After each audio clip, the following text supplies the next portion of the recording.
नमस्कार महाराष्ट्र. एप्रिलचा हप्ता कधी जमा होणार असा वारंवार प्रश्न लाभार्थ्यांकडून फोनच्या माध्यमातून मेसेजेसच्या माध्यमातून विचारला जातो आहे आणि आम्हाला देखील काळजी आहे की एप्रिलचा हप्ता का जमा होत नाही आहे. आज दिवसभर मंगळवार दिनांक 28 एप्रिल 2026 रोजी आमच्या प्रतिनिधींनी जे आहे तर ते संपूर्ण माहिती शोधली असता अशी माहिती समोर आलेली आहे की या विषयावर जे आहे तर ते अत्यंत सखोल अशी चौकशी केली असता पुढील जी आहे तर ती माहिती समोर आलेली आहे. ती माहिती जाणून घेण्याआधी जर आपल्यापैकी कुणी चॅनलवरती नवीन असेल तर चॅनलला सबस्क्राईब करायला विसरू नका. तर बघा, एक्झॅक्टली जी माहिती आहे तर ती आम्ही दिव्यांग कल्याण विभागाकडे चौकशी केली, सामाजिक न्याय विभागाकडे देखील चौकशी केली, परंतु सामाजिक न्याय विभागाचा तर यामध्ये जास्त काही रोल नाही आहे.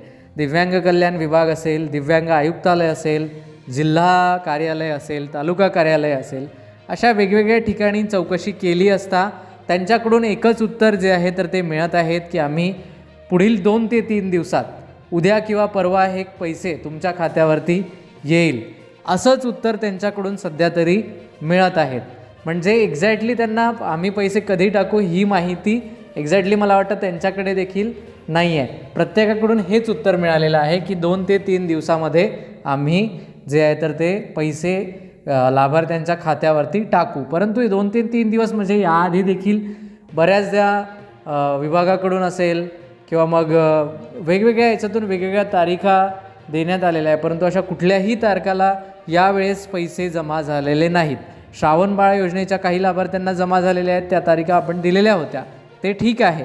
परंतु दिव्यांग लोकांना, खास करून ज्या लोकांना 2500 रुपये मिळतात अशा लोकांविषयी किंवा अशा लोकांना खूप गरज आहे. बरीच लोक रोज मेसेज करून सांगतात की सर आमचं जीवन त्यावर अवलंबून आहे.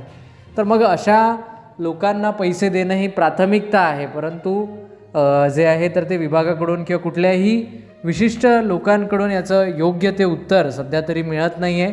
जिथे कुठे चौकशी केली तर तिथे हेच उत्तर मिळतं आहे की पुढील 2 ते 3 दिवसात किंवा उद्या किंवा परवा तुमच्या खात्यावर म्हणजेच लाभार्थ्यांच्या खात्यावर हे पैसे वितरित केले जाणार नाही.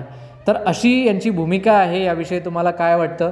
तुमचं वैयक्तिक मत काय आहे ते नक्की कमेंटमध्ये नोंदवा आणि अशाच प्रकारच्या माहितीपूर्ण व्हिडिओसाठी आपल्या चॅनलला नक्की सबस्क्राईब करा.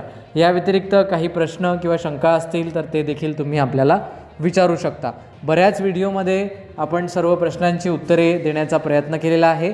हा एक छोटासा व्हिडिओ आहे. सायंकाळी 5च्या नंतर हा व्हिडिओ रेकॉर्ड होतो आहे.